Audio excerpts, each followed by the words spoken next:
어서오세요, 어서오세요. 도봉구 창동 사는 불량주부 망치부인이 운영하고 있는 생방송 시사 수다방에 오신 것을 환영합니다. 반갑습니다. 감사합니다. 어서오세요. 오늘은 8월 31일이고요. 세월호 503일째가 되는 날이지요. 네, 오늘 월요일인데 제가 이제 월요일에는 좀 그 일정이 자꾸 생겨가지고 정말 죄송하게도 오늘은 오전 11시에 먼저 시작을 해봤습니다. 대단히 죄송합니다. 예. 어서오세요, 어서오세요. 후원해주신 모든 분들께 감사드리고요. 이 시간에 생방송을 하면 우리 시청자분들이 많이 못 들어오시는 거, 그게 참 죄송한데, 예, 그게 정말 죄송한데, 제가 어쩔 수 없이, 월요일마다 이렇게 자꾸 일이 좀 생겨요. 네, 대단히 죄송합니다.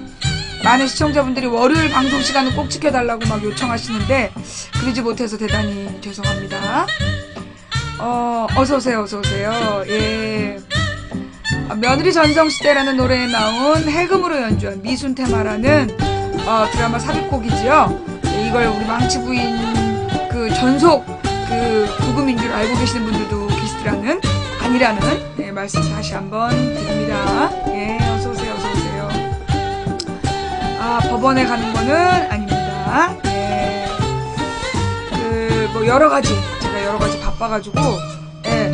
월요일에는 제가 방송을 좀 불규칙하게 하는 것 같아요. 그리고 이제 오늘 공지상, 원래 월요일날 우리 시민단체에서 시민단체 핫이슈 코너가 있잖아요. 오늘은 그 담당자분이 해외에 나가셨대요. 예, 해외에 나가 계신 관계로, 제가 이제 보통 전화 인터뷰를 하는데, 제가 전화를 하면 제가 전화요금을 무는 게 아니라 그쪽 분이 전화요금을 물으셔야 돼요. 근데 해외에서 전화 받으면, 한 30분 통화하면 어마어마한 돈 나오는 거 아시죠? 예. 그래서 제가 오늘은 하루 좀 쉬자. 그래서 오늘은 하루 좀 쉬기로 했고, 네네. 생방송이에요, 생방송. 예, 지금 생방송. 오케이, 죄송합니다. 그래서 이제 다음 주에 보다 더 알찬 내용으로 만나 뵙기로 했고요. 그 다음에 이제 제가 지금 오늘 월요일 날 방송 시간을 오전 11시로 땡겨가지고 좀 당황하신 분들이 좀 많은데, 제가 월요일마다 일이 좀 많이 생겨요. 그래가지고 제가 지금 고민하는 방법이 뭐냐. 사실 이제 주중에 생방송을 못 보는 직장인들이 많잖아요. 늘 저녁 때만 재방송 보시는 분들이 많은데, 그래서 지금 제 생각에는, 화수목금 평일에 방송을 하고, 주일날 오후 3시부터 6시까지 방송을 하는 건 어떤가. 그러니까 이제 주일날 저녁 때 오후에 3시부터 6시까지 생방송을 하고, 그리고 월요일날은 쉬고, 그리고 화수목금 2시부터 5시까지 생방송을 하는 그런 방법을 지금 생각 중에 있습니다. 그래서 가능하면 이제 주일날 2시부터 하고 싶은데, 주일날 제가 2시까지 집에 교회 갔다가 이렇게 애들 점심을 먹이고 들어오면 2시보다 조금 늦을 것 같아요. 그래서 주일날은 3시, 그리고 월요일 하루 쉬고, 주일은 3시, 월요일날 하루 쉬고, 그 다음에 화수목금, 예. 화수목금에 방송을 하는 방법. 네. 그래서 이제, 평일에 방송 못 듣는 직장인들을 위한, 주말 생방송, 예. 그렇게 해서 지금 고민 중에 있는데, 어차피 이제 월요일날은 뉴스가 별로 없고, 이제 주로 요즘에 얘네들이 이제 금요일날 우리 방송 끝나면 사고치기 시작해가지고, 금요일, 토요일에 막 여론몰이를 하잖아요. 금요일, 토요일에 이상한 여론몰이를 하다가, 월요일 되면 또 이슈 바꾸고 막 이런 식이잖아. 그래서 그런 작태를 좀, 단절시키는, 예, 요거를 좀 중단시킬 필요도 좀 있겠다. 그래서 이제 제가, 주일날 오후에 방송을 하는 걸로, 예. 그리고 이제 가능하면 주일날 방송에는 만약에 특별한 핫이슈가 없다면 인생 상담을 좀 경험해볼까. 예. 지금 막 그 인생 상담 언제 하냐는 질문이 너무 많이 들어와요. 예. 인생 상담 언제 할 거냐는 질문이 너무 많이 들어와가지고, 제가 이제 그, 최대한 막아봤는데, 예. 그, 안 하려고 좀 뺑개지를 쳐봤으나, 조금, 이게 또 뭐, 얼마나 신청하실지는 모르겠지만, 네.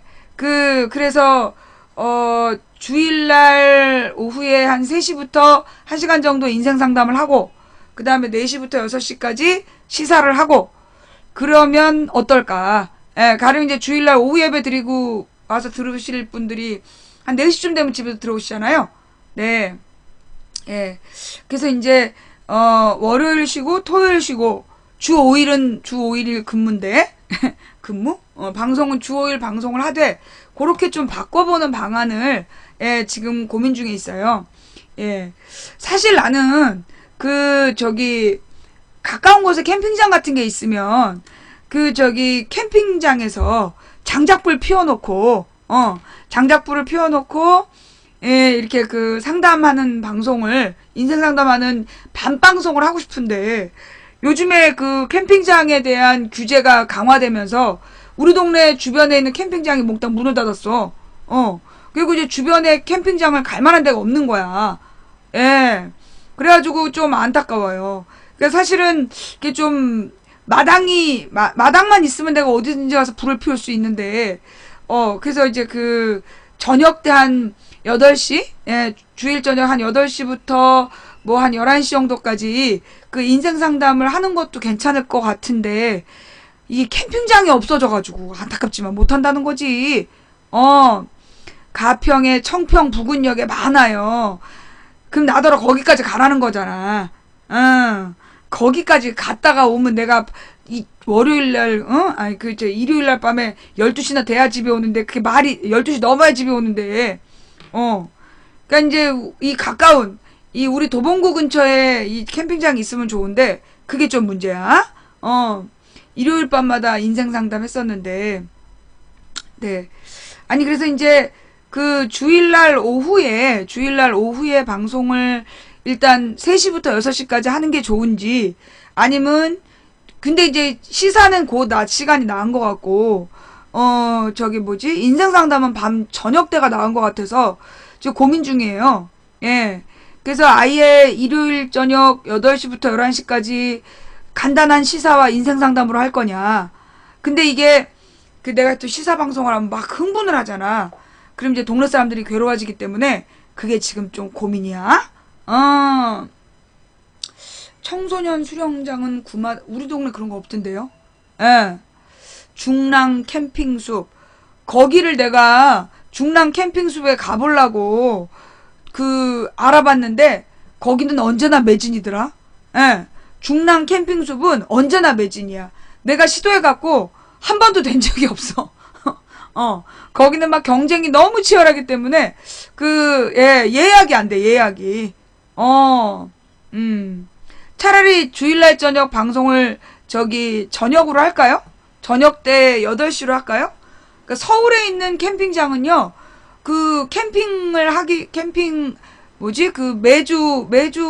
매달 총가 하루 만에 다 예약이 되더만, 순식간에. 내가 그런 예약이 안 돼, 잘. 클릭을 그게 안 되기 때문에, 인터넷 예약은 나는 잘 안 돼. 저녁이 좋다. 주일날 저녁이 괜찮다, 방송하기가. 그렇군요. 그러면 주일날 저녁으로 방송을 해보는 게 좋겠다라고 하시니,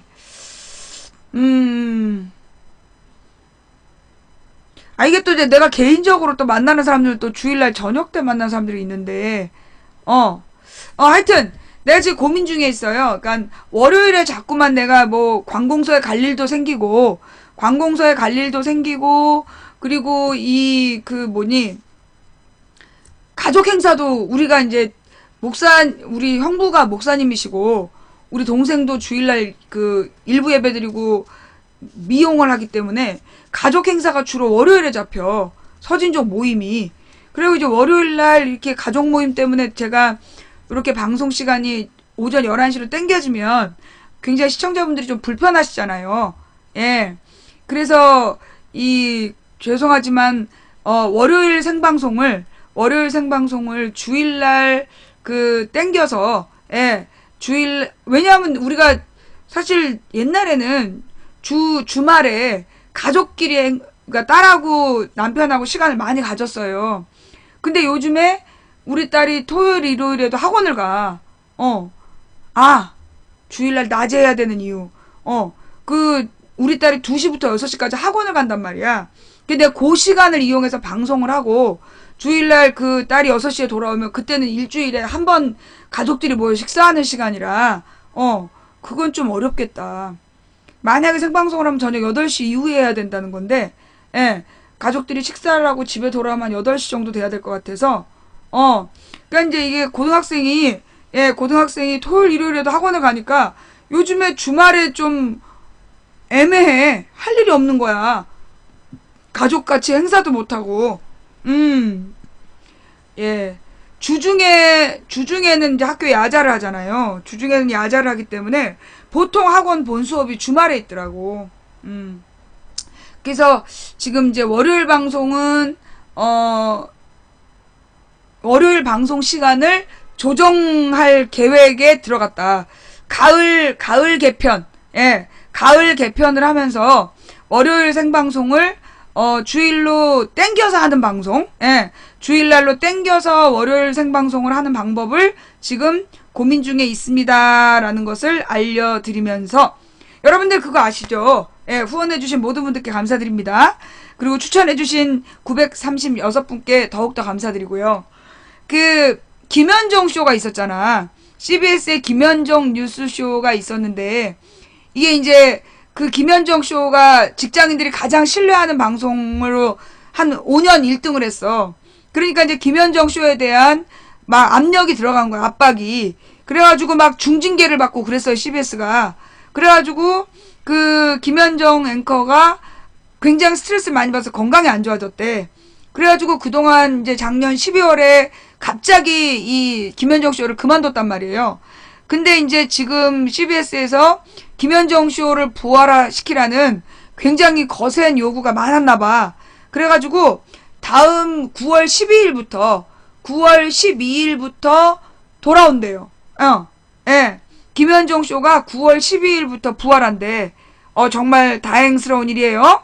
예. 그러니까 이제 사실은 이게 아침에 김현정 쇼, 그 다음에 낮에 망치부인 방송, 저녁 때 손석희 뉴스, 요게 이렇게 딱 균형이 맞았는데, 아침에 이제 김현정 앵커가 떠나버린 뒤에, 사실 이제 우리 박지영 앵커가, 사람은 참 착해. 사람은 참 착한데, 날카로운 질문을 못 하는 거야.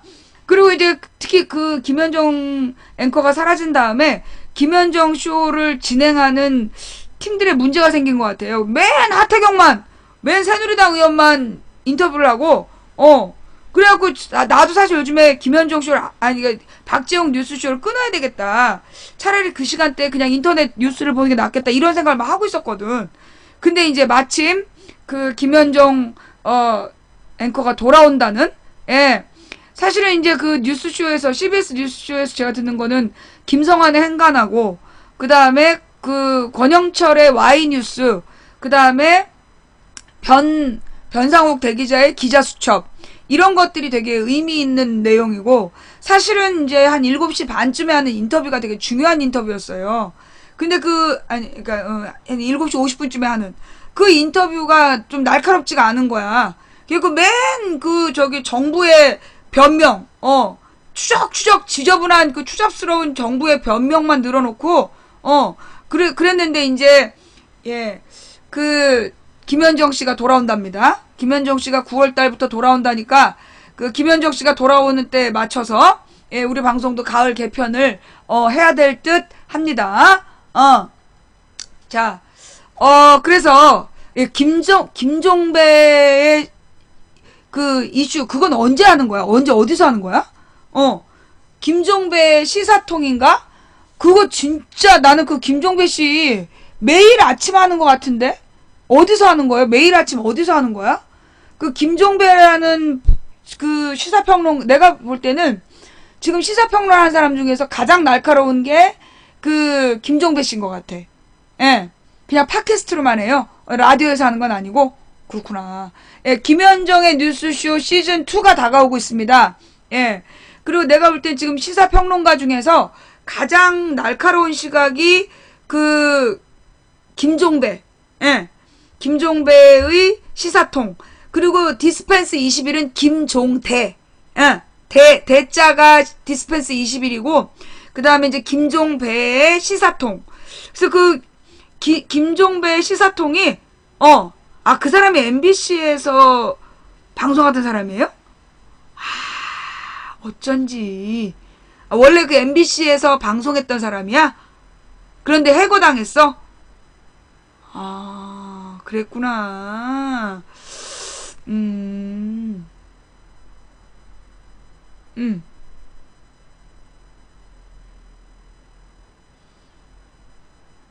뭐라고? 시사평론 하다가? 아니, 그 사람이, 나는 그 김종배라는 그 시사통, 프레시안에서 이렇게 기사로 싣고 있잖아요. 그 김종배 시사통을 보면, 와, 진짜 뭐라 그러나, 눈이, 눈에 뭐라 그러나, 이렇게 안대하고 있다 벗은 느낌이야. 너무너무나 이렇게 맹철하고, 진짜 깊이 있는 안목. 진짜 천재인가 봐. 김종배의 시사통, 그리고 디펜스 21이 김종대. 예. 예. 그니까 이제 그 중심을 잡는 그런 평론가라서 그 팟캐스트는 진짜 들을 만한 내용인 것 같아요. 근데 이제 광고가 많아서 그것만 견딜 수 있으면 들을 만한. 나는 주로 프레시안에 올라온 기사를 봐요. 팬가입해주신 분들께 진심으로 감사드립니다. 예, 시사통. 예, 김종배의 시사통 검색해서 들어주시면 감사하겠습니다. 여기 좌빨이 어딨니? 청와대 가서 찾아. 예. 벌써 딱 좌빨 들어온 거 보니까 우리 방송 시작한 거 알았나봐. 자, 그래요. 시사통 김종배의, 김종배의 시사통을 검색해서 들어주시기를 부탁드립니다. 네. 자, 그럼 이제 오늘 뉴스가, 오늘 제가 이제 여기서 지금 2시간 40분 뒤에는 집을 나가야 되기 때문에 뉴스를 빨리빨리 진행하도록 할게요. 예. 지금 막 인터넷에서 지금 인터넷에서 이 박근혜 진돗개 5마리의 이름 짓기 놀이가 아주 유행이라죠. 그죠? 예. 그래가지고 이제 막 보니까 댓글원이 집중적으로 막 이름을 통일이 이러면서 짓고 있다며. 그래요. 예. 그래서 이제 박근혜 진돗개 5마리에 대한 이름 짓기 놀이가 지금 한창인데 말이에요. 그래서 저도 지어봤어요. 예. 온 국민이 함께 즐기는 놀이에 우리가 동참해야지. 이게 박근혜가 지지율이 수직 상승했다고 막 기분 나빠하시는 분들이 있어요. 박근혜 지지율이 49.5%가 나왔어. 그러니까 이제 막 사람들 기분 나빠하는데 나는 그러면 안 된다고 봐. 박근혜가 잘한 건 잘했다고 해줘야 돼. 박근혜가 지지율이 49.5%가 나온 이유는 전쟁을 안 해서 그런 거잖아요. 전쟁 위기를 극복했기 때문에 그래서 지지율이 올라가는 거니까 그거 자체는 이렇게 나는 막 욕할 문제는 아니라고 봐. 그래 전쟁 안 한 건 진짜 잘한 일이야 라고 이제 박수 쳐줄 필요가 있다. 네, 역시 또 댓글원이 나타났어요. 그러면서 우리 이제 다 같이 우리 박근혜 대통령의 진돗개 5마리에 대한 우리도 이제 이 이름 짓기 놀이에 동참하고 싶다. 그래서 내가 지어봤어. 5마리 이름을. 뭘로 지었냐면, 일단 먹통이. 이 소통이 안 되니까, 지금 먹통이란 이름이 다들 지어놓은 거야? 그랬구나.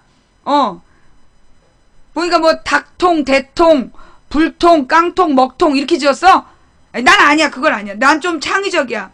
일단 먹통이, 그 다음에 이제 하나는 꼴통이, 그 다음에 이제 썰렁이, 아버지 가방에 들어가시고 이런 거 있잖아. 썰렁이, 그 다음에 일곱이, 7시간에 대한 아련한 추억을 기리면서 일곱이 한 마리를 넣고 마지막에는 남탓이, 남탓이. 그리고 이제 그 5마리 이름을 먹통, 꼴통, 썰렁, 일곱이, 그 다음에 남탓이 요렇게 지으면 이렇게 참 부를 때마다 스스로 이렇게 자신의 임기 2년 반을 진지하게 돌아볼 수 있지 않을까. 그래요. 예. 하여튼 남타지, 수첩이, 몰랑이, 수첩이 그거 괜찮네.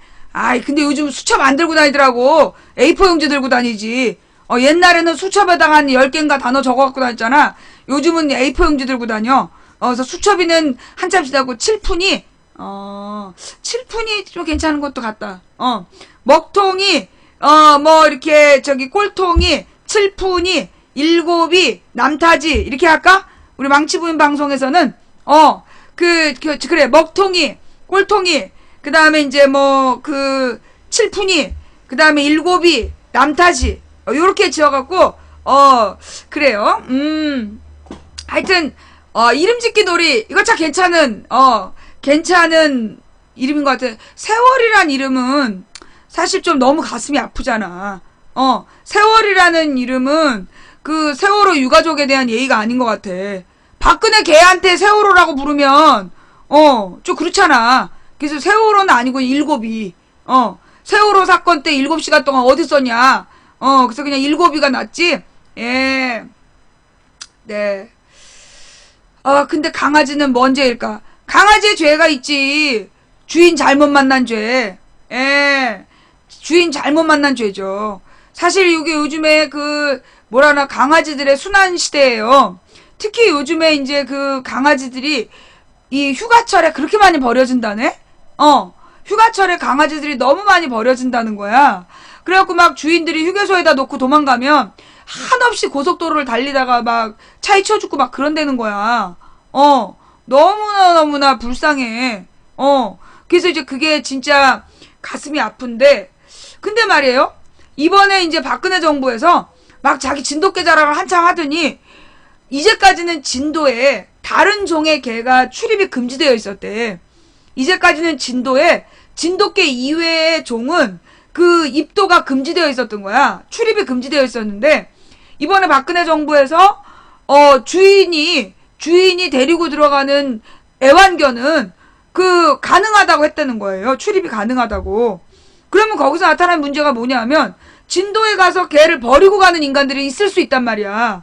그러면 이제 순수 진돗개 혈통이, 이제 흐트러지는 거죠. 그러니까 이제 지금 이명박 박근혜 정부에서 꾸준히 한 일이 뭐냐면, 4대강을 아작내라. 그 다음에 국립공원을 훼손해라. 이명박이 4대강을 아작내고, 박근혜가 국립공원을 훼손하고, 그 다음에 이제, 우리의 굉장히 우리 한국을 대표하는 개가 이제 진돗개인데, 보니까 이제 진돗개의 혈통을 망쳐라. 이게 이제 박근혜 정부의 뜻인가 봐.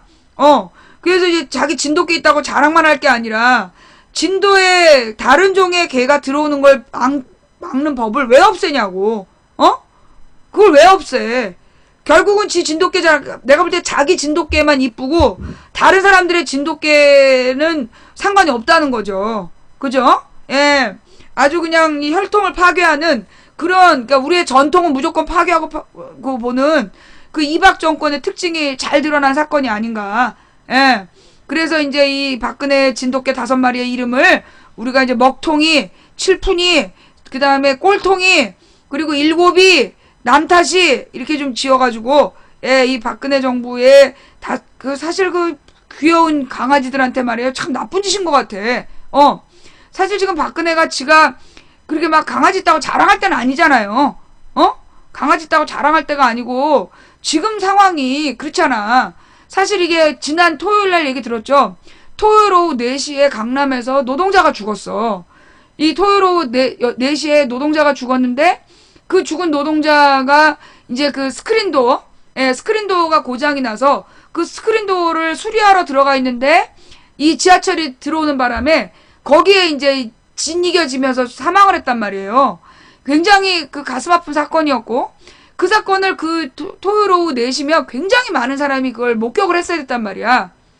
28의 노동자가 죽었는데, 그 죽음의 원인이 뭐냐 하면, 원래 이제 규정이 있었다는 거예요. 서울 메트로에서 만든 규정이 있는데, 서울 메트로에서 규정을 정해봤자 소용이 없는 거야. 왜냐하면, 이 노동자는 정규직이 아니야. 서울 메트로 소속 정규직이 아니라 하청업체 직원이었던 거야. 그러니까 말이 안 되잖아요. 아니, 서울 메트로에 고장이 났어. 그럼 서울 메트로에서 관리하는 구역에 고장이 났으면 이걸 서울 메트로에서 관리를 해야 될 거 아니야. 서울에 전부 다 스크린 도어가 있단 말이야. 그런데 스크린 도어를 수리했던 그 청년은 서울 메트로 직원이 아니야. 그러니까 하청업체 직원이었던 거야. 하청업체 직원. 그러니까 용역이죠, 용역. 그러니까 용역업체에서 그 메트로의 규정을 어겨도 관리 감독을 못했다는 거야. 그래서 원래 그 스크린 도어 수리는 그 원래 밤 늦게 해야 되는 거고, 그러니까 차량이 안 다닐 때.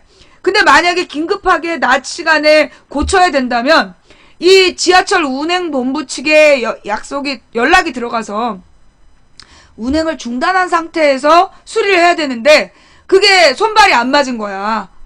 손발이 안 맞은 거. 말을 아웃소싱이 어쩌고 지랄 연병하지만 하청업체.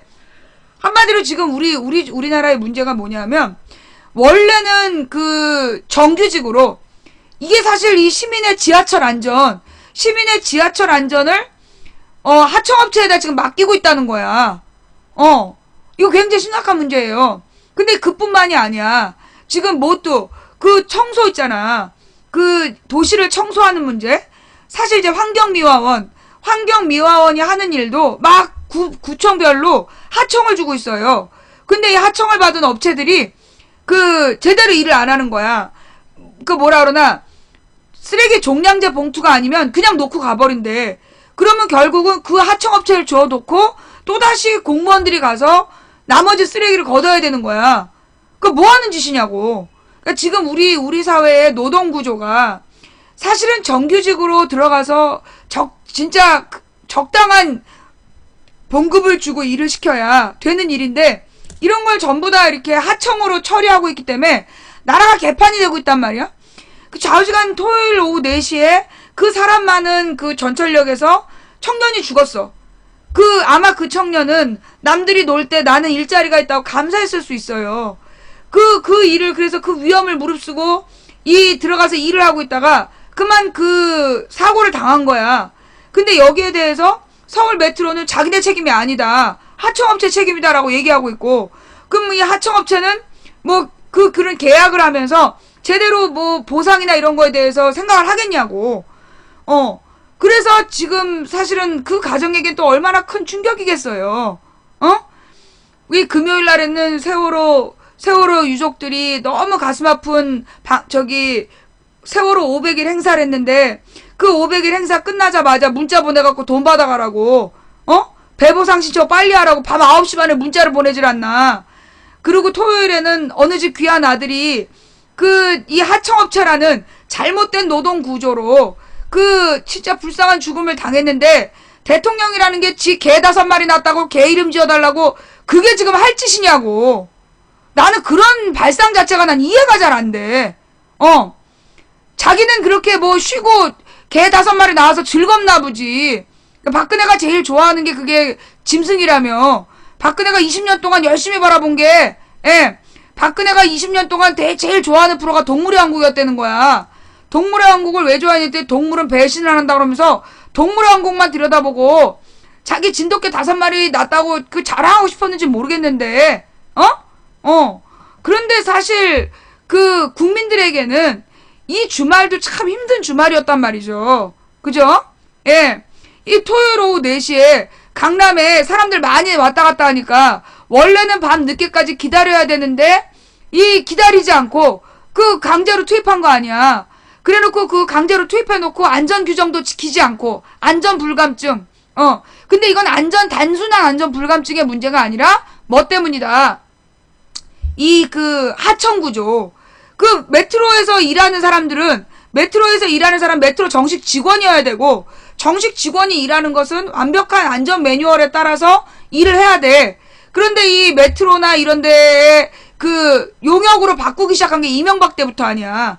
이명박 때부터 철도청이나 이런 지하철 공사나 이런 일자리를 비정규직으로 다 교체를 해버렸단 말이에요. 이명박 오세훈 때부터.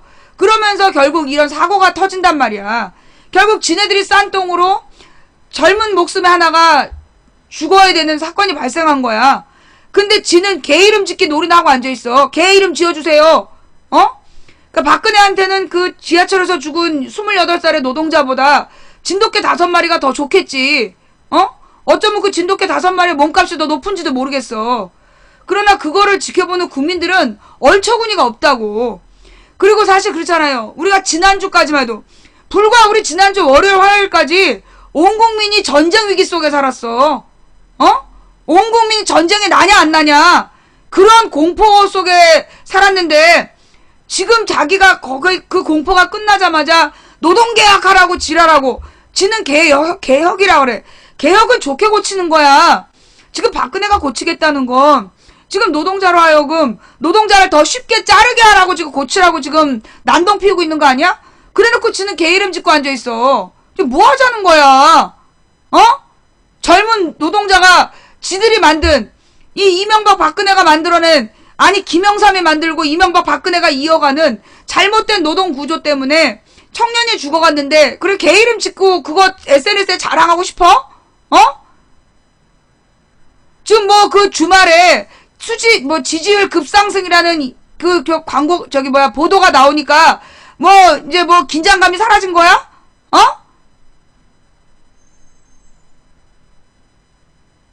진짜 생각이 없는 것 같아. 그러니까 꼴통이로 짓는 게 낫다니까. 그 개 이름은 먹통이, 꼴통이, 일곱이, 남탓이. 사실요, 솔직히 얘기해서, 근데 지지율이 49.5%면 10명 중 5명이 박근혜 정치 잘한다는 거야. 여러분 주변에 10명 중 5명이 잘했다고 그래요? 여러분 주변에 10명 중 5명이 박근혜 잘했다고 그래? 그동안에 10명 중에 8명이 쌍욕을 하다가 지금 한 2명 정도가 욕을 안 할 뿐이야. 욕을 안 하는 거지. 그게 잘했다는 뜻은 아니에요. 10명 중 2명이 욕을 중단한 이유는, 그래도 전쟁으로 나라 말아먹을 뻔한 걸 미국이 시켜가지고라도 전쟁을 중단한 거, 그것 때문에 지금 욕을 잠시 중단한 거지. 그게 무슨 자기가 뭘 잘해서 지지율이 올라갔다라고 착각하면 곤란하지. 그런데 말이에요. 내가 지난주 금요일날 얘기를 했잖아. 굉장히 중요한 걸 찾아냈어. 뭐냐 하면, 그러니까 이 박근혜 지지율은 매주 조사를 해요. 박근혜 지지율을 거의 매주 조사하고 거의 매달 2번 이상 조사를 해. 근데 그동안에 박근혜 지지율이 올라갔다라는 기사가 나오거나 박근혜 지지율이 급락했다라는 기사가 나올 때 보면 좀 지지율이 이상한 거야. 우리가 알고 있는 지지율하고 많이 달라. 그래서 생각해 보니까 그 지지율이 급락했다라는 보도가 나올 때와 지지율이 급등했다라는 보도가 나오기 전에 일이 있어. 뭐냐? 박근혜가 재벌에 대해서 어떤 제재를 가하려고 하거나 재벌한테 뭔가 이렇게 서민들의 목소리에 따라서 일자리를 늘려라 이런 얘기 하잖아요. 그러면 지지율 떨어졌다니까는 막 박근혜가 욕먹을 일이 생겨. 재벌들한테 일자리를 늘려라 이런 요구를 하잖아. 그러면 갑자기 이제 박근혜가 욕먹을 일이 생기는 거야. 그래가지고 정윤회 7시간이라든가 이런 거 있잖아. 조선일보가 주도적으로 정윤회 7시간 이런 거 발표하는 거 아니야. 그 당시에 이제 박근혜가 세월호 때문에 막 이제 욕을 먹고 있으니까 뭔가 서민들한테 잘 보이려고 뭔가 이렇게 정책을 피면 꼭 그 박근혜가 욕먹을 사건이 터져. 그래갖고 완전 조리돌림 당하듯이 언론에서 쌍욕을 먹는 거야. 그러면 이제 지지율이 급락했다라는 얘기가 막 나와. 그러다가 박근혜가 재벌에 대한 규제를 완화하자 그런 발표를 하면 지지율 폭등했다는 얘기가 나와. 그지? 이게 패턴이야 보니까. 일자리를 만들어라 그런 얘기하면 지지율이 폭락하고 박근혜가 욕먹을 일이 언론에 막 보도가 돼. 그러다 박근혜가 이번에도 노동계약해라 그 얘기 나온 다음에 결국 그렇잖아. 지난주만 봐도 박근혜가 노동계약을 개혁을 해야 된다. 그 4대 개혁 얘기하잖아. 근데 그 4대 개혁의 핵심이 뭐냐 하면 대기업이 노동자를 더 쉽게 자르게 하겠다는 법이야. 4대 개혁 중에 노동개혁이라는 게 결국 노동자를 더 쉽게 자르게 했다는 개혁이거든. 계약. 근데 지는 개혁이라고 부르고 우리는 개악이라고 부르고 노동자들은 개지랄이라고 부르는데 그 노동 개혁을 하겠다라는 발표를 한 다음에 공교롭게도 박근혜 지지율이 급상승하고 있는 거야. 결국 지지율이라는 게 언론의 장난이라는 거지. 내 말 맞지? 그렇잖아요. 박근혜가 규제 완화 얘기하면 지지율 올라갔다는 얘기가 나와. 한번 언론 찾아봐봐. 박근혜 지지율 상승, 그 다음에 박근혜의 뭐 규제 완화, 그 얘기가 거의 맞아떨어져. 박근혜가 규제 완화에 대해서 발언했다? 그런 뉴스가 나오면 며칠 뒤에 박근혜 지지율 급등, 이렇게 나와. 맞지? 내 말이 맞는 거 같지? 이제까지 항상 그랬어. 결국은 뭐냐. 우리가 지난주에도 쭉 얘기를 했지만, 이 미디어라는 게, 잠깐만요. 예, 중계방으로 들어가야 되니까. 미디어라는 게, 결국 미디어를 소유하고 있는 게 누구들이냐? 재벌들이야. 왜 재벌이냐면, 어떤 구조냐면, 그 미디어가요, 재벌이, 주로 광고를 해. 재벌들이 그 언론사에다 광고를 줘. 그래서 재벌을 비판하고 재벌의 추악한 면을 막 드러내려고 하면 그러면 광고를 끊어버려. 광고를 끊어. 그래서 광고비를 가지고 재벌을 억제하는 거야. 그러니까 재벌이 광고비를 가지고 언론사를 통제하는 거야. 그게 첫 번째고, 두 번째, 지금 채널A나 TV조선 같은, 채널A, TV조선, MBN, JTBC 같은 종편들, 그 중에 JTBC는 보도부를 손석희가 맡고 있어서 조금 덜해. 근데 채널A, TV조선, MBN 같은 경우에는 얘네들은 뭔데? 재벌한테 수천억을 기부를 받아가지고 그래서 만든 방송사야. 그러니까는 그 재벌로부터 기부를 받아서 만든 방송사이기 때문에 재벌들이 소유권을 갖고 있는 언론사야. 그러니까 재벌한테 잘 보여야 되는 그런 언론인 거지. 그래서 솔직히 그랬잖아요. 그동안에 성완종 리스트 누가 터뜨렸어? 언론에 나온 거야. 정윤의 7시간? 언론에 나온 거야. 그러니까 박근혜에 대한 박근혜 측근의 문제 언론에 나온 거야. 이게 무슨 옛날에는 야당이 문제를 제기하면 그게 언론 보도가 나왔어. 잘 생각해봐. 옛날에 이명박 때까지만 하더라도 언론에다가 그 야당에서 무슨 대변인실에서 얘기를 하면 그게 보도가 됐다? 근데 이게 이명박 후반부터 박근혜 때까지는 박근혜가 되면서 그런 것 같아. 박근혜가 되면서부터는 모든 박근혜 문제가 언론에 먼저 나와. 정윤의 7시간 조선일보가 동떴잖아. 그죠? 그 다음에 성완종 리스트 언론에서 얘기가 먼저 나왔어. 그리고 또 있는데 박근혜 무슨 박근혜 사촌 비리도 언론에 먼저 나오고, 무슨 사촌 형분지 누가 뇌물 받았다 이런 거. 그러니까 박근혜 스캔들은 항상 언론에 먼저 나와.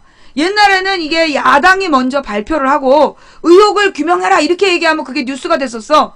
박근혜 때는 시간 가는 줄 모르고 계속 보는 방송 1위에 등극 빠빠빠빠빠빠빠빠빠 시간을 잊고 시청해주신 여러분께 진심으로 감사드립니다. 아무리 시간을 잊어도 추천은 계속하고 계시죠. 자, 지금 시청자 1400분, 월요일 오전 특별방송이라서 많이 손님들이 아직 못 오고 계시는데 시청자는 1500, 1400, 그리고 추천은 1100.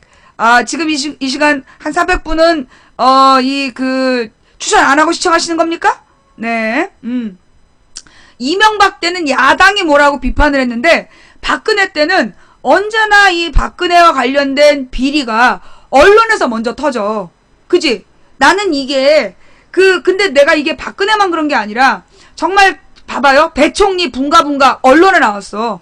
배총리가 붕가붕가 파티를 했다. 그 붕가붕가가 이탈리아 말로 격렬한 섹스라며. 그래서 격렬한 섹스 파티를 했다. 언론이 터졌어. 그 다음에 사르코지와 아내 정식 결혼이 아니라 동거녀잖아? 사르코지 동거녀에 대한 이야기. 그 다음에 아베 부인에 대한 이야기. 이게 전부 다 전 세계에서 언론이 먼저 터뜨려. 그죠?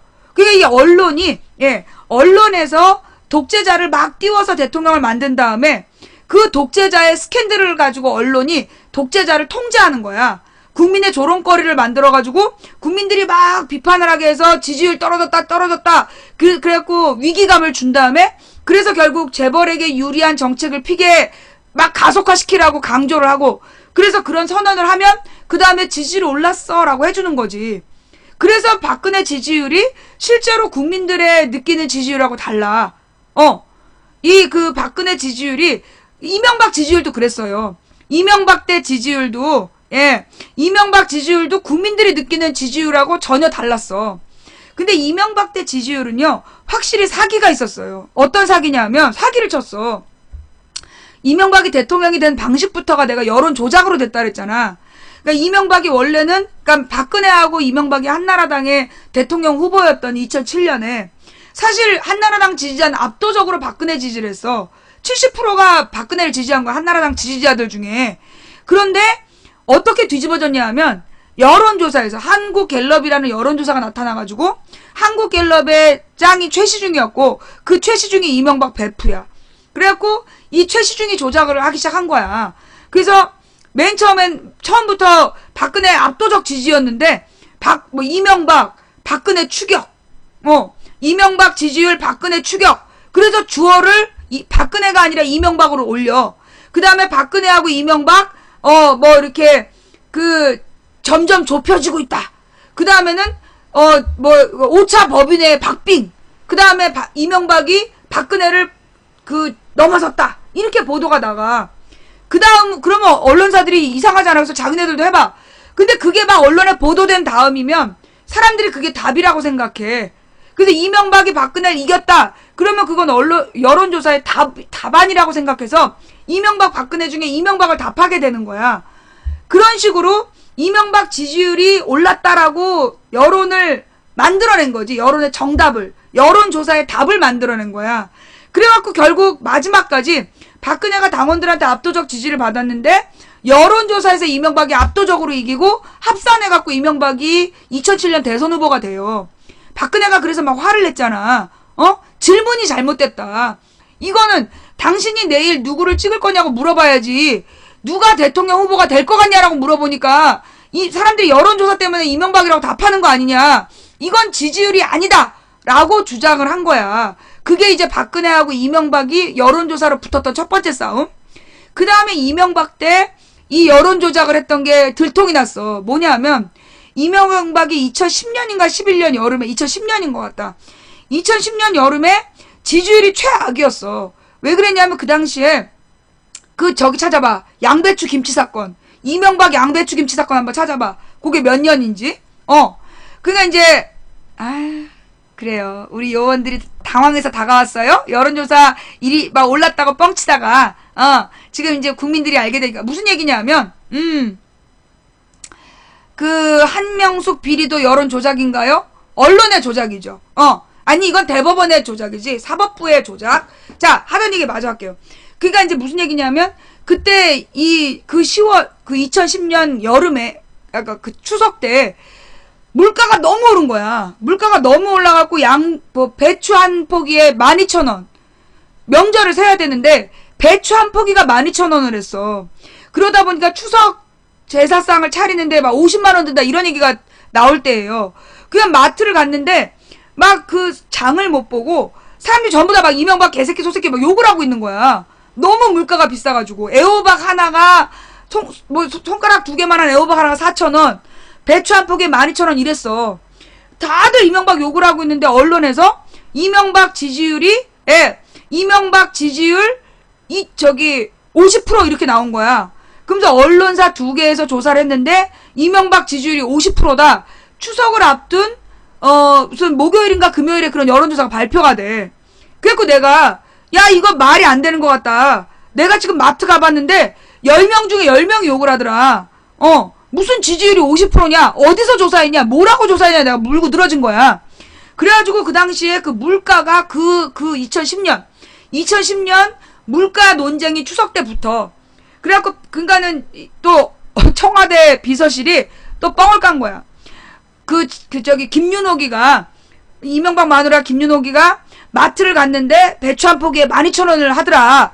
그래서 참 우리 서민들이 힘들겠다라고 걱정을 했더니 이명박이가 그러면 앞으로 내 밥상에는 양배추김치를 올리시오라고 얘기를 했다고 그걸 청와대에서 썰을 푸는 거야. 근데 여러분 생각해봐요. 추석 전에 영부인이 마트를 갔는데 언론에 안 나왔다. 그게 말이 돼? 그거는 처음부터 개뻥을 친 거야. 김윤옥이가 그 마트 갔다가 뻥을 쳤고 그 다음에 그 12,000원이란 얘기를 듣고 이명박이 그럼 내 밥상에는 양배추김치를 올리시오라고 했다. 그러자 그 밑에 네티즌들이 아니 그 예비역들이 쌍욕을 한 거야. 내가 군대에서 아무리 배가 고파도 안 먹었던 게 양배추김치다. 네가 아무리 미필이라도 그렇지 어떻게 우리 아픈 추억을 건드리냐 이러면서 군대 양배추김치가 그렇게 맛이 없대. 배추가 없으면 그냥 양배추가 막 갑자기 막 저기 풍년이 들면 군부대에서 또 일제히 그 양배추를 먹어야 되는 거야. 근데 그럴 때마다 이 이게 그 군인들이 양배추김치 잘 안 먹는데 왜냐하면 양배추는 절여지질 않아. 소금으로 절일 수가 없었고 김치가 안 되는 거야. 그래갖고 양배추김치 때문에 말이 명도 안 했더라고 막 쌍욕을 했어. 그러고 나서 중요한 건 그 추석이 끝난 다음에 아까 그랬잖아. 여론조사 기관 2개에서 조사했는데 이명박이 50% 나왔다 그랬잖아. 2군데에서 다. 그런데 여론조사 기관 하나가 우리는 그런 조사한 적 없다. 추석을 앞두고 여론조사 지지율이 올랐다라는 뻥을 깐 거야. 나는 지금 이 여론 지지율이 올라갔다는 것도 나는 관계된 뻥이라고 봐. 9월에 추석이 다가오잖아. 9월에 추석이 다가오고 이게 이번 추석 민심이 되게 중요해요. 이번 추석 여론하고 다음 설날 여론이 내년 총선에 미친 영향이 커. 그러니까 이제 지금 이것들이 벌써 사전 작업에 들어간 거야. 그러니까 그 당시에도 그래서 추석 직전에 여론조사가 올랐다는 개뻥을 쳤다가 걸린 거야. 그 여론조사에서 우리는 그런 조사 한 적이 없다. 그럼 도대체 모든 언론에 나왔던 이명박 50% 지지율은 뭐야? 뻥이었던 거야. 근데 그래서 이명박의 지지율이 올랐다라는 여론을 기사를 다 뒤져봤어. 그랬더니 항상 어떻게 했냐? 여의도 연구소에서 발표한 거야. 여의도 연구소가 누구냐? 한나라당의 그 정책 싱크탱크야. 여의도 연구소의 의뢰로 한 여론조사는 매번 이명박 지지율이 오른 거야. 그리고 그 여론 지지율을 가지고 또 물어봤어. 뭐라고 물어봤냐? 질문을 알아보니까 지난달보다 못했냐? 그저 그렇다? 아니면 더 못했다. 이렇게 물어본 거야. 아니 그럼 지난달보다 더 못할 게 없고 지난달이 최악이었는데 계속 못하고 있는 거잖아. 지난달보다 더 못한 건 아니다. 그러면 긍정 지지율. 긍정 지지율로 들어갔다니까? 그렇게 넘어간 거야. 그리고 이명박 때 여론조사는 대부분 뭘로 했느냐 하면 전화 여론조사만 했어. 휴대폰 여론조사를 안 하고 전화 여론조사를 다 한 거야. 그럼 왜 전화 여론조사를 했느냐? 실제로 지금 KT 일반 전화를 쓰는 여론조사가 KT 일반 전화를 쓰는 집은 거의 없어. 근데 왜 KT 일반 전화를 썼느냐 하면 그게 동네를 표시하거든. 02, 그 다음에 뭐 4번 떼면 어느 구, 5번 떼면 강남, 9번 떼면 강북 이렇게 이제 지역이 판단이 되니까 얘네들이 지역별 조사가 용이하게 하려고 소위 그 일반 전화로만 하는 거야. 근데 일반 전화를 쓰고 있는 건 대부분 할아버지 할머니. 대부분 오래된 그 지역에 수십 년 살았던 노인들이야. 그러니까 이 수십 년 산 노인들이 낮 시간에 여론조사 전화를 받으면 그 하루 종일 종편 틀어놓고 있으니까 이명박이 잘한다 그럴 거 아니야. 그래서 이 지지율이 높았던 거예요. 그래서 이제 그런 것도 있지만 어쨌거나 대부분의 첫 번째 여론조사가 구라였던 거야.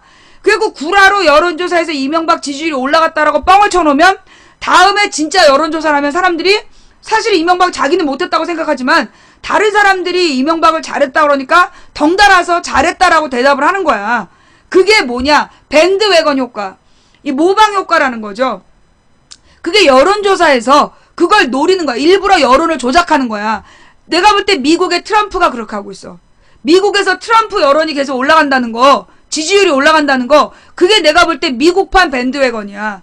사람들이 미국의 그 여론조사에서 트럼프가 계속 1등이다.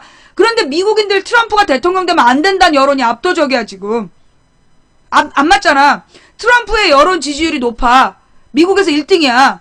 그런데 미국의 진짜 사람들한테 다시 여론조사를 해갖고 트럼프가 대통령이 된다면 찬성하느냐 반대하냐. 반대 여론이 월등히 높아.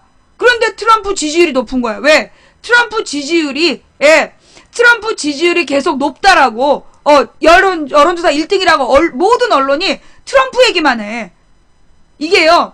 옛날에 그러니까 이게 우리나라에서도 우리가 봤던 일이야.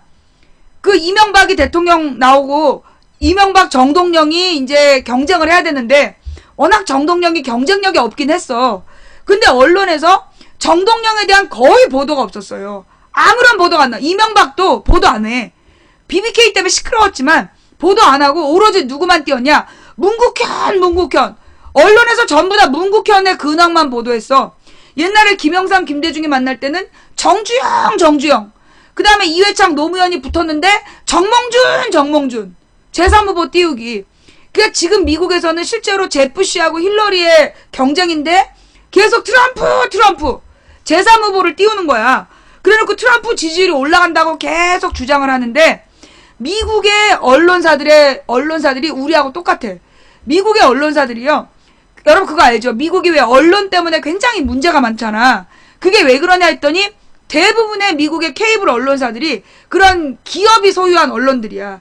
기업으로부터 돈 받아서 운영하는 언론들이고 그래서 기업 중심. 기업의 그러니까 이 신자유주의를 퍼뜨리기 위해서 존재하는 거야. 그래서 여러분 그 기사 잘 생각해봐. 왜 어느 케이블에서 성폭력 범죄자 지명수배라고 그러면서 5초 동안 오바마 얼굴 내보낸 거. 그리고 오바마를 막 오랑우탄에 비유한 거. 이게 다 미국의 언론들이 하는 짓거리야. 그게 우리나라 종편하고 똑같은 짓인 거야. 우리나라 종편들처럼 미국의 케이블 방송들이 대부분이 반민주당이야. 특히 가장 대표적인 게 폭스TV. 폭스TV가 소위 걔네들은 대놓고 공화당을 지지하기 때문에 그래서 부시가 깨지는 대선인가에서도 부시가 이기고 있다가 막판 이라크전에 대해서 계속 그 이라크에서 대량 살상 무기가 있다는 또 끝까지 거짓말한 게 폭스TV야. 폭스뉴스. 그 다음에 일본의 NHK 뉴스도 마찬가지로 허위사실을 유포해. 독재 정부를 지지하기 위해서 아베를 지지하기 위해서 뉴스가 개판인 거야. 우리나라 KBS도 마찬가지고. 이 언론들이 진실을 보도하지 않고 장난을 친단 말이야. 그러면서 이제 이 제3후보 띄우기를 하고 있는 거야. 이렇게 언론이 거짓말을 하는 이유도 결국은 언론을 소유한 재벌들의 입맛에 맞게. 그러면서 이 재벌들이 결국 지지율을 올렸다 내렸다. 그러면서 지지율이 올라갔다 내려갔다라는 주장을 가지고 독재자를 길들이는 거야. 그래서 독재자의 스캔들을 막 터뜨려. 독재자의 스캔들을 터뜨려서 지지율이 떨어졌다. 이제 이 정부가 탄핵 이야기가 슬슬 나오고 있다. 뭐 이런 식으로 겁을 주는 거야. 너 정권 유지 못할 수 있다. 이렇게. 그래놓고 나중에 다시 만약에 그래서 얘가 놀래갖고 재벌들한테 다 내놓겠다. 재벌들을 위해서 뭐 노동악법을 통과시키겠다. 그런 약속을 하면 지지율이 올랐다. 지지율이 올랐다라고 개뻥을 치는 거야. 그렇게 그 정치인 독재자들을 길들이는 거죠. 그게 독재자를 길들이는 수법이야. 그래서 우리가 이런 그 언론이 그러니까 생각해봐봐. 지금 국민 10명 중에 5명이 박근혜 지지해? 49.5%면 10명 중 5명이 박근혜 지지한다는 거야. 그게 말이 되냐고. 박근혜 이건 내가 볼 때 이명박 지지율 50%하고 똑같은 거야. 이명박 지지율 50%하고 똑같은 거야. 개뻥. 가짜. 실제 지지율하고 상관없는. 실제로 지금 박근혜를 지지하는 비율이 내가 볼 땐 원래 10%대로 떨어졌다가 원래 10%대 그러다 내가 볼 때 지금 한 20%가 됐어. 20%대 후반? 뭐 한 28% 정도 된 것 같아. 그리고 실제로 국민 다수는 여전히 박근혜에 대해서 그 불만이야. 특히 국민들의 불만의 근본은 뭐냐 하면 박근혜가 경제를 살릴 수 없다. 국민들의 불안의 가장 근본이 뭐냐 하면 우리가 세월호 때 봤고 메르스 때 봤고 그리고 2년 반에 박근혜의 경제정책을 보고 내린 결론이야.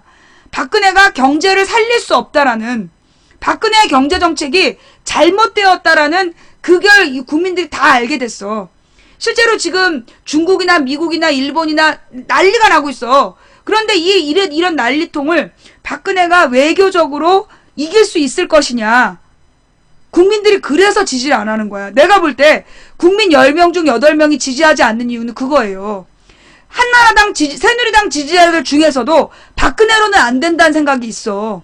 박근혜가 지금 우리나라의 경제를 회생시킬 수 있느냐? 못한다라고 생각해. 진짜 한번 주변에 가서 물어봐봐. 박근혜가 우리 경제를 회생시킬 수 있다고 보느냐? 10명 중 8명이 아니라 그래. 그러면 박근혜가 지금 국제정세가 굉장히 예민한데 이 예민한 국제정세에서 제대로 된 외교정책을 펼 수 있다라고 보느냐? 그것도 신뢰하는 사람이 내가 볼 때 60%가 불씨네. 한 40%는 미국을 믿고 미국이 조정해 줄 거라고 생각해. 35% 정도가 미국이 조정해 줄 거라고 믿고 65%는 박근혜는 외교적인 조정 능력이 없다라고 보는 거야. 실제로 그게 박근혜에 대한 진짜 민심이에요. 근데 이 민심을 속이는 이유, 박근혜가 지금 노동계약을 해주기로 했기 때문에. 이 박근혜가 지금 막 국회에다가 막 협박하고 있는 내용이 노동법을 계약하게 해달라는 거야. 지금 노동법을 계약하게 해달라는 핵심이 뭐냐? 노동자를 더 쉽게 자르게 해달라. 예, 노동자를 더 쉽게 자르게 해달라는 요구를 지금 하고 있는 거예요. 아, 미안하다. 아이들 강퇴시키면 안 되는데. 계약이 아니라 고칠 계자, 악할 악자. 노동계약. 이게 어떻게 된 거냐? 원래 우리나라의 91년까지는요. 우리나라의 법이 아니야. 정확하게 97년까지? 우리나라의 97년까지 노동법이 어떤 식이었냐면 기업에서 함부로 노동자를 자를 수가 없었어요. 그래서 만약에 노동자를 기업이 해고를 했는데 우리나라 해고 무효 소송이라는 게 있어. 우리는 지금 생각할 때는 해고가 그냥 기업에서 정하면 해고하는 걸 우리 알고 있잖아요. 지금 한 20년을 그렇게 살아왔기 때문에 해고 무효 소송? 퀘스천 마크를 찍어. 물음표를 찍어. 근데 옛날에 원래 91년까지는 우리나라에서 함부로 해고할 수가 없었어.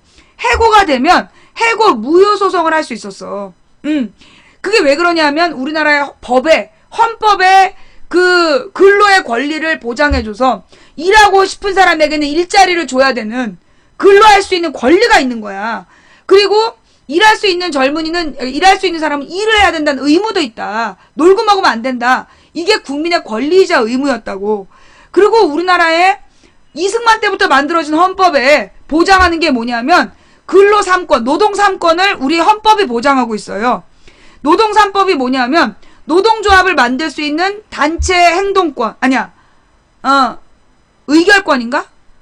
그래서 노동조합을 만들 수 있는 권리, 그 다음에 단체 교섭권, 그래서 노동조합이 회사 측하고 임금 협상을 할 수 있는 권리, 세 번째 단체 행동권, 그래서 노동자들이 만약에 기업이 노동자의 요구를 들어주지 않으면 파업이나 태업이나 피켓팅을 할 수 있는 권리를 일찌감치 우리나라의 헌법이 보장을 했어요.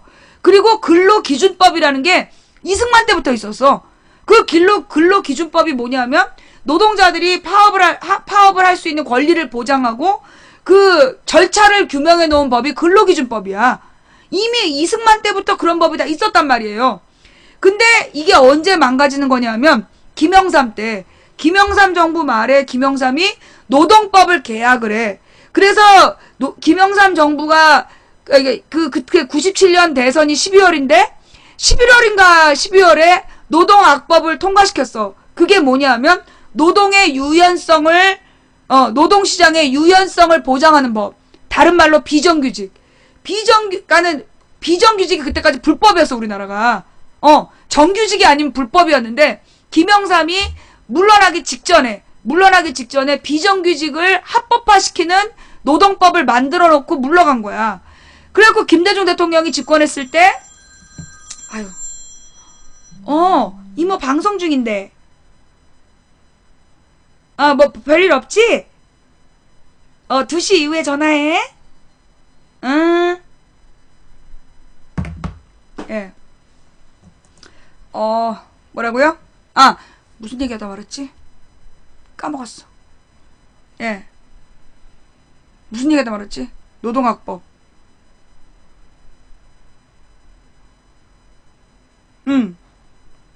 단결권, 단체 교섭권, 단체 행동권. 오케이. 예, 노동상권은 의결권이 아니라 단결권. 예. 감사합니다. 예. 그래서 원래 비정규직이 우리나라의 불법이었는데 비정규직을 합법으로 만든 게 그게 김영삼이었다. 그리고 김대중 정부 이미 김영삼이 IMF를 끌어들여 놓고 물러났잖아. 그 다음에 김영삼이 한 나쁜 짓 중에 세 번째가 뭐냐면 12월에 그해 12월에 그 누구였니? 1월인가 12월에 전두환 노태우 사면. 그게 김영삼이 한 짓이야. 비정규직을 합법화시키고 IMF를 끌어들이고 전두환 노태우 사면까지 전부 김영삼 막판에 한 짓이야. 막판 3개월 동안. 그런데 그 모든 책임을 누구한테 덮어씌운 거야? 김대중한테 덮어씌운 거야. 김대중 정부 때 비정규직이 늘어났다. 김대중 정부 때 비정규직이 늘어난 이유가 뭐 때문이야? IMF를 끌어들였기 때문에 IMF에서 중소기업을 전부 다 망하게 한 거야. 그리고 이 중소기업의 노동자들 다 망하게 하고 대기업에서 정리해고를 합법화시키고 정리해고를 막 시키고 그러면서 정리해고 시킨 다음에 정규직을 비정규직으로 다시 끌어들인 거야. 그게 IMF에서 결단한 내용인데 그게 김대중이 잘못해서 만든 것처럼 그걸 막지 못했다고 지랄하는 거야. 그거는 사실 김영삼이 잘못한 거거든. 그래서 김대중 때 어떻게든지 IMF를 내쫓기 위해서 2년 동안 막 금 모아서 팔고 이래가지고 IMF를 내쫓았잖아. 그리고 난 다음에 3년에 걸쳐서 그 경제 정상화를 위해 애썼단 말이에요. 그래서 한 게 뭐였냐면 그 차상위 계층, 그 가장 가난한 사람들에게는 생활비를 지원해주고 그 다음에 그 차상위 계층의 실업 가장들에게 그 공공근로를 준 거야. 그래서 그 공공근로 80만 원 정도를 생활비로 지급을 해서 그 사람들이 그 돈을 소비한 거야. 그 소비한 게 결국 어떻게 됐느냐? 경제가 회생하게 된 거예요. 가장 가난한 사람 40%에게 정부에서 지원을 해가지고 그 사람들이 소비를 하면서 김대중 때 그러니까 김영삼이 완전히 망하게 한 나라가 이제 정상화가 된 거야. 정상화로 가는 길을 찾은 거지. 그 다음에 노무현이 집권해서 처음에 대기업을 계속 지원해 준 거야. 왜냐하면 노무현 대통령이 초기에는 신자유주의가 옳다고 생각했거든. 왜냐면 2002년, 2003년에 집권을 했고 전 세계가 2003년에는 신자유주의가 정상이라고 생각했어. 그게 옳다. 그러니까 93년부터 2003년까지는 전 세계가 신자유주의를 거부하지 않았어. 경제학계도. 그런데 노무현 대통령이 집권하고 2년 만에 세계의 경제학자들이 신자유주의에 문제가 있다. 신자유주의 비판이 시작이 돼. 그래서 2005년부터 세계 경제학자들이 동시에 지금 세계 경제가 장기적 경기 침체로 가고 있다. 이 원인이 뭐냐? 신자유주의 때문이다. 글로벌 기업이 노동시장을 악화시키고 그리고 노동자들의 노동 환경을 악화시키면서 실제로 많은 실업이 발생하고 이게 지금 전 세계 경제를 침체시키고 있다라는 비난이 일어나. 비판이 아니라 비판이. 그래서 2005년부터 우리도 그런 이야기들이 우리나라의 소위 진보적인 경제학자들이 그 얘기를 막 들어와. 외국에서 공부한 학자들이. 그래서 그게 노무현 정부에도 전달이 되는 거야. 그래서 2006년, 7년에 신자유주의 체제 하에서 어떻게 하면 이 양극화를 축소할 것이냐. 그런 논의가 시작되는 거예요. 근데 좌우지간 김대중 노무현 10년 동안에도 실제로 대한민국의 주권은 누가 갖고 있었어? 언론이. 그래서 김대중 노무현 10년 동안 언론이 그렇게 욕을 한 거야. 왜? 김대중 노무현 10년 동안에 우리나라의 재벌이 급성장을 하고 그 10년 동안 언론이 완전히 장악이 돼. 그래서 김대중 노무현 10년 동안 김대중 노무현에서 얼마나 발바됐는지 여러분들 그 당시에는요. 김대중 노무현이 정치를 굉장히 못하는 줄 알았잖아 우리가. 왜 그랬냐면 날마다 언론에서 김대중 노무현이 잘못하고 있다고 보도했어. 그런데 박근혜는 진짜 잘못해도 잘못했다고 보도를 안 해. 그 진짜 잘못했다고 보도를 안 하는 거야. 그러다 보니까 사람들이 김대중 노무현은 정치를 못한 줄 알았고 이명박, 박근혜, 김영삼은 정치를 잘한 줄 알았던 거야. 누구 때문이야? 언론 때문이야. 그러면서 사실 노무현 때는요. 노무현 중반기를 가면서 노무현 지지율이 박근혜보다 긍정평가가 낮았어. 이유가 뭐야? 모든 언론이 노무현을 까댔어. 모든 언론이 노무현을 100% 욕을 하고 있었고 그 당시에 왜냐면 한겨레 경향도 맨날 노무현을 깠어. 왜? 언론은 정치 권력을 비판할 의무가 있다고 한겨레 경향도 노무현을 깠어. 그런 시절에 노무현 지지율이 40%대였다고. 38에서 42 정도? 근데 박근혜는 모든 언론이 100% 박비어 청가를 부르고 박근혜를 막 찬양을 하는데도 40%대야. 그 차이가 있는 거죠. 노무현의 지지율과 박근혜의 지지율의 차이에는, 언론이 막 100% 찬양을 해도 40%대인 박근혜와 언론이 100% 까대도 40%대였던 노무현과 그 차이가 있고, 지금 얘네들이 박근혜가 지지율이 올라간다라는 마법을 시작한 거야. 그러면서 계속 지지율이 올라간다라고 주장하고 있어. 자, 그런데 실제로 박근혜가 뭘 잘해서 지지율이 올라가? 박근혜가 뭘 잘했어? 지금 경제가 살아났어? 노동 문제를 풀었어? 뭐 남북관계가 뭐 획기적으로 변했어? 사실 아무것도 안 됐거든. 박근혜가 뭘 했어? 박근혜가 지금 아무것도 안 했는데 지지율이 왜 올라가냐고. 뭐 획기적으로 가령 아베 지지율이 한참 올라가고 오바마 지지율이 올라갔던 이유는 뭐였냐면 일자리가 늘었어요.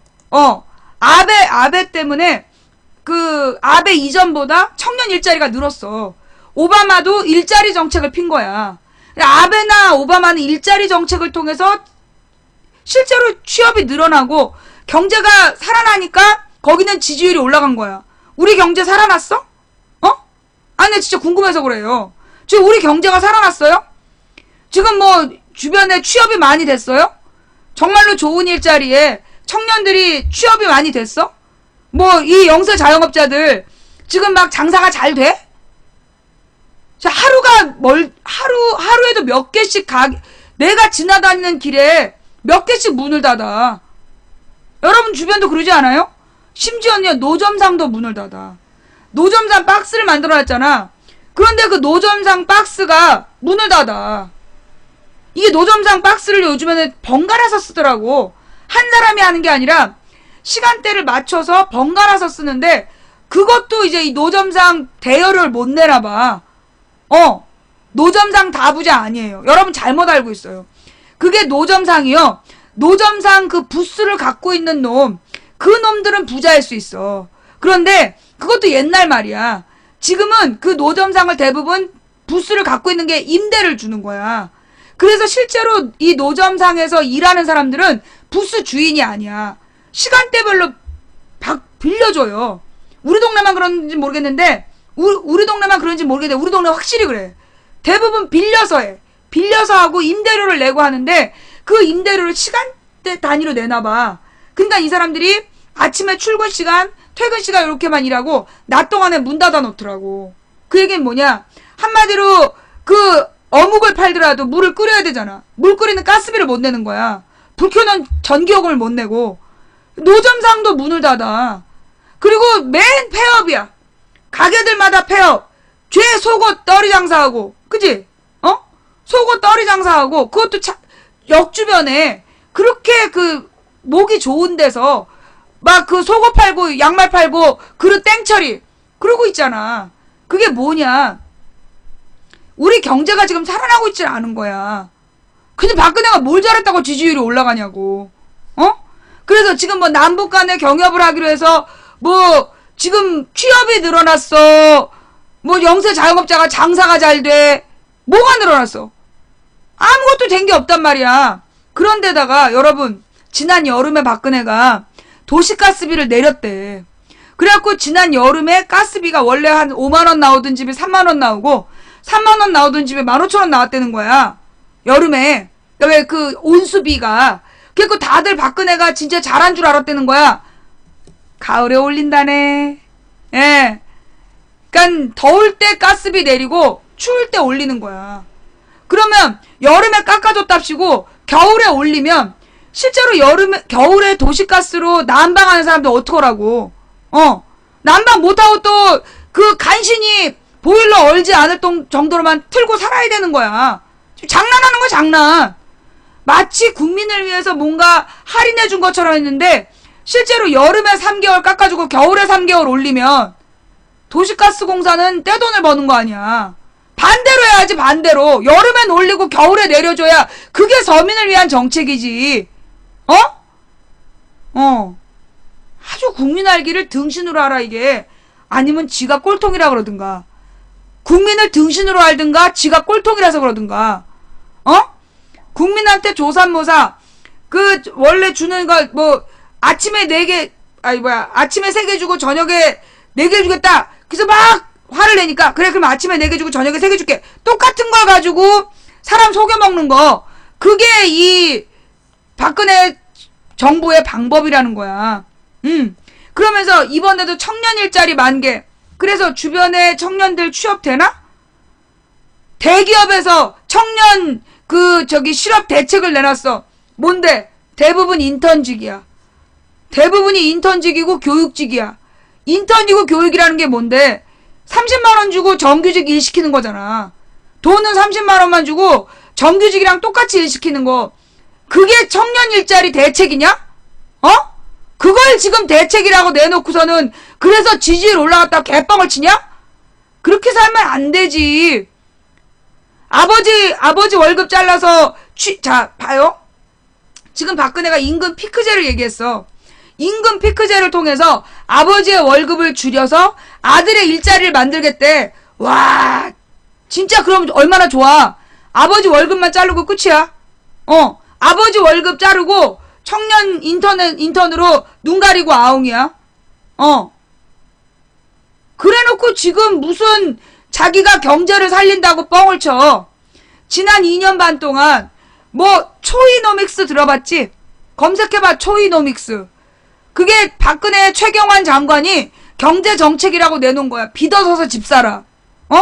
빚어서서 집 사라. 그 다음에 대출이자 할인. 그런데 대출이자 할인이 우리 같은 서민들은요, 대출금이 내렸다는데, 대출이자가 내렸다는데 왜 우린 혜택이 없냐 그러면 안 가르쳐줘.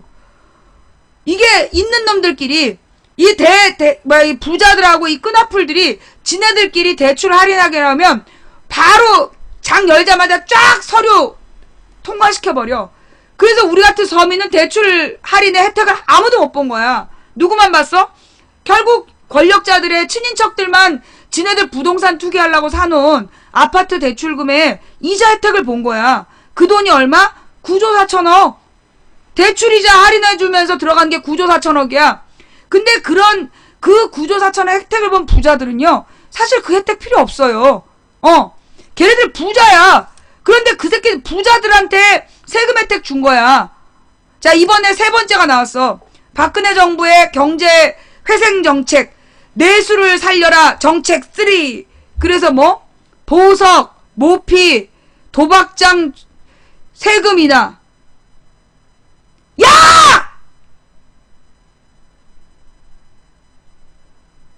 대형 가전, 자동차, 보석, 모피, 도박장 세금 인하. 야! 이것들이 진짜 장난하나?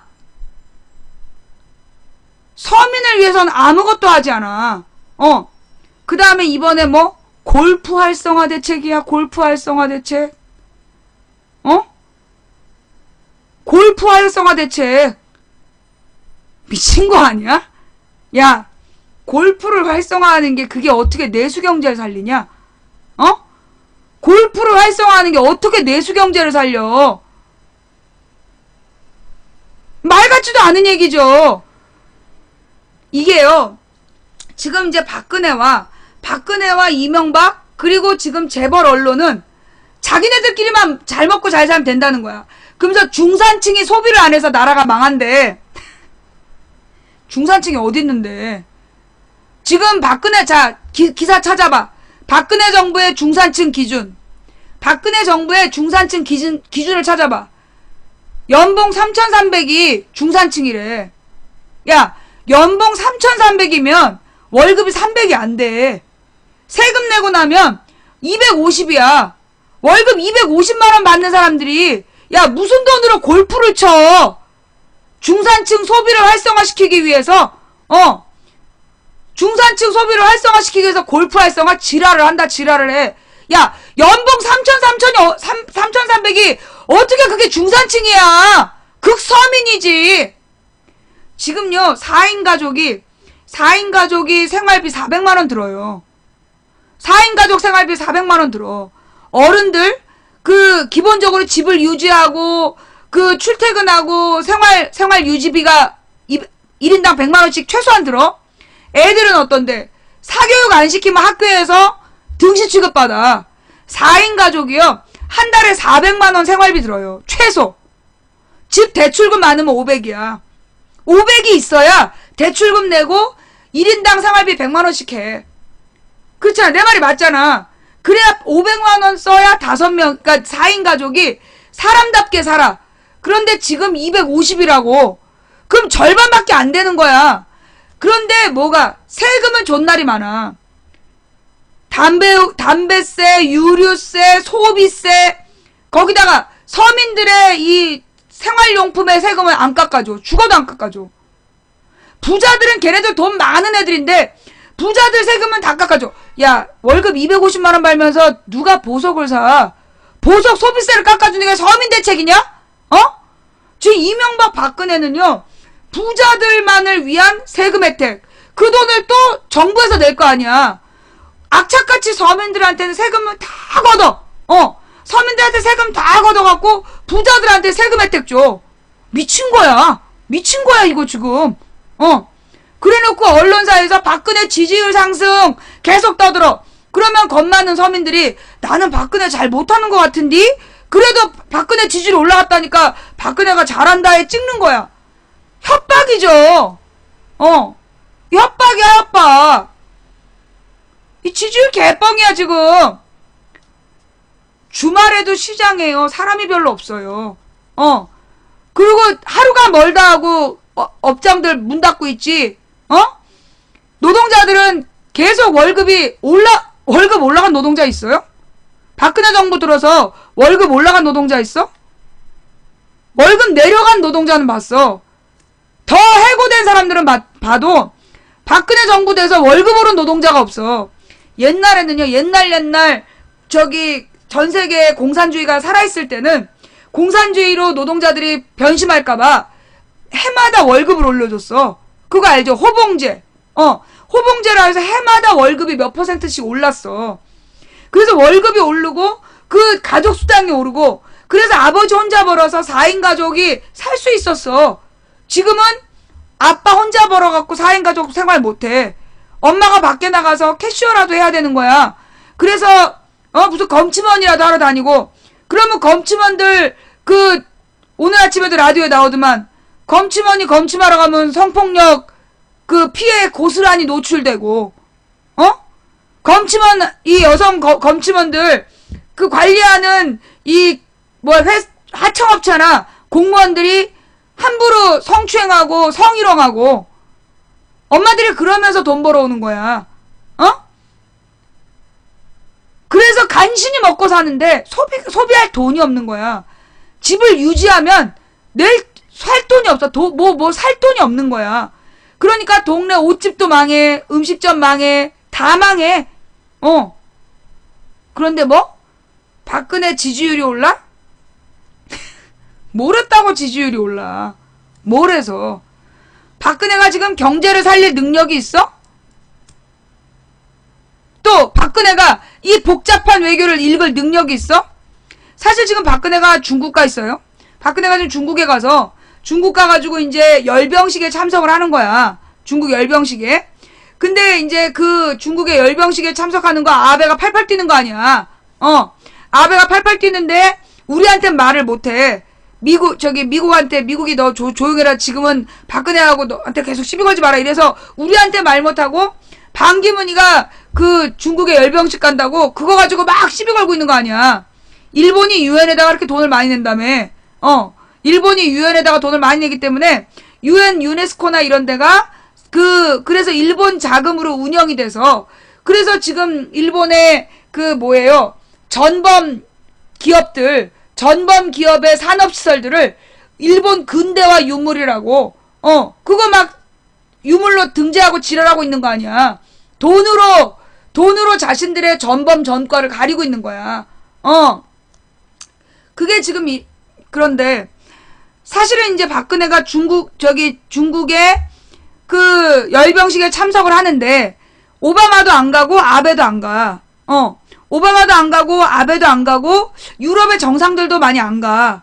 그런데 푸틴은 온다는 거야. 푸틴 가고 우리나라 가고. 그래서 지금 그게 이제 사실은 그 전승절의 열병식이라는 게 아무래도 이제 이 군사력을 강조하는 거잖아.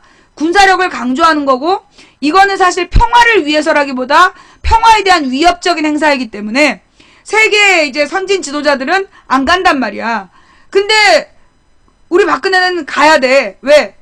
그 중국이 굉장히 화가 나 있어. 왜 화가 나 있냐? 이 미국하고 일본이 한미일 군사동맹을 맺고 대중국 무력 훈련을 지금도 하고 있는 거 아니야.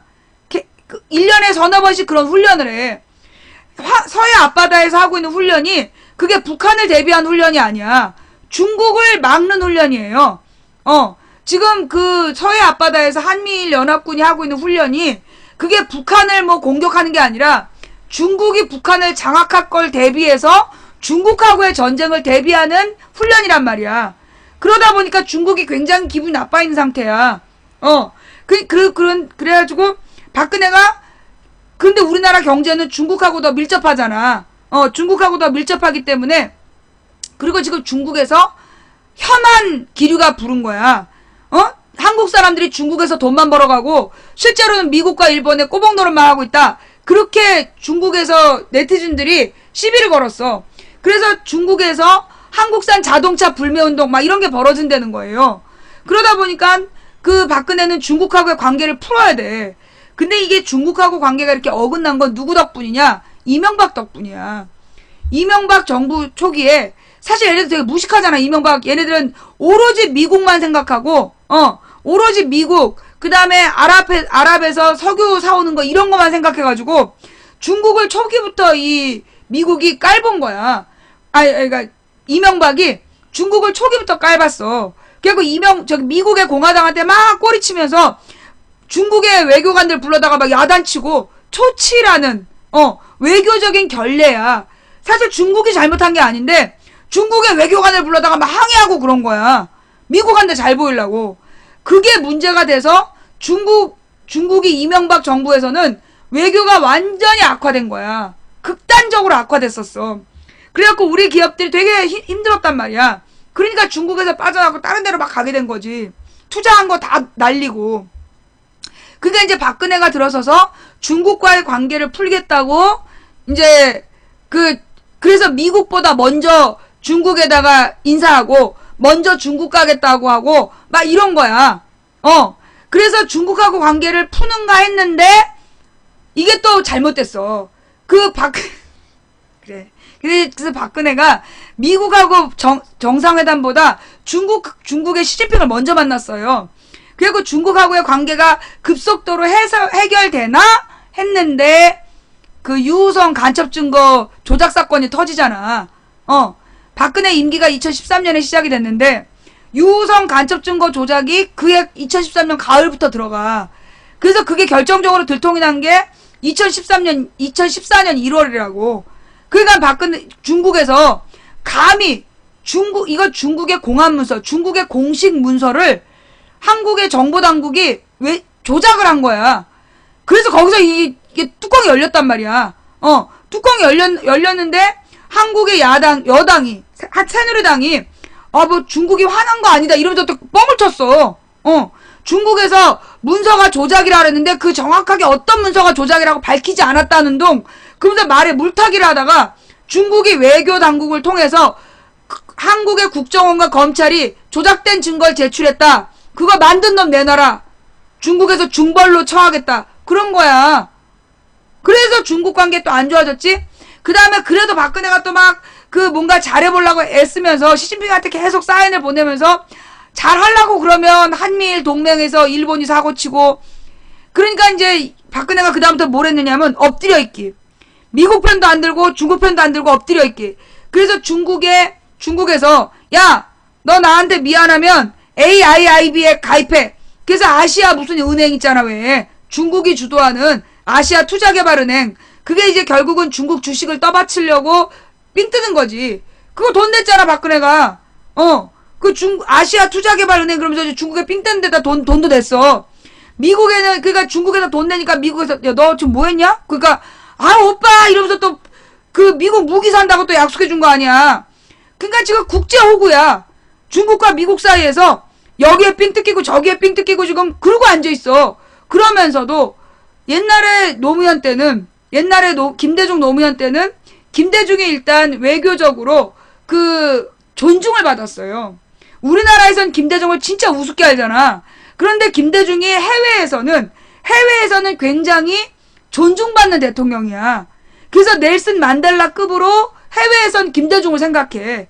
왜냐하면 김대중이 박정희 시대에 막 납치당해서 태평양에 버려질 뻔한 걸 미국 CIA가 구했다. 이런 얘기들 다 알고 있기 때문에 세계의 지도자들은 김대중을 존중을 하는 거야. 그래서 미국의 클린턴이나 이런 사람들이, 미국의 민주당 정치인들이 가장 존경하는 정치인, 그럼 김대중을 지목을 했단 말이야. 어려움 속에서도 불굴의 의지로 계속 독재 정치와 맞섰고 대통령이 된 신화적인 인물이다. 이래서 김대중을 지지했다는 거예요. 그런데 그러니까 김대중이 그 당시에 김대중 정부에서 중국, 러시아, 미국, 일본을 다 끌어낸 거야. 끌어내서 육자회담을 만든 거야. 육자회담의 틀을 김대중 대통령이 만들고 그걸 노무현 대통령이 주도한 거야. 그래서 육자회담에서 소위 남북 평화통일의 방법이, 남북 평화통일에 대한 방법과 절차가 합의가 되고 그걸 중국도 러시아도 일본도 미국도 다 동의한 거야. 물론 미국이 계속 반대했지. 미국이 반대했는데 다수결로 5나라가 동의하니까 미국이 왕따였어. 노무현 때 육자회담에서 부시가 왕따였다고. 그런데 간신히 그걸 만들어놨는데, 그쵸? 마이클 잭슨도 김대중 대통령을 좋아해갖고 존경한다고 그러고, 그 다음에 빌 게이츠가 김대중 대통령을 만나면 두 손으로 이렇게 고개 숙여서 악수하고, 이명박은 주머니 한 손 넣고 한 손으로 악수했잖아. 그 유명한 사진이 있어요. 그러니까 김대중이란 사람, 김대중 대통령 김대중을 전 세계에서는 훌륭한 민주주의 지도자로 넬슨 만델라급으로 인정하고 있는데 우리나라만 핵대중 이런 무식한 새끼들 이 등신 같은 것들이 이게 아무것도 몰라가지고 핵무기를 진짜 만든 건 박정희 때부터 김영삼 때까지였고 김대중 노무현이 핵무장 해제시켜놨는데 이명박 때 또 그걸로 이명박 때부터 다시 만든 거야. 근데 핵대중 이 개새끼들이 거짓말하고 앉아있는 거 아니에요? 왜?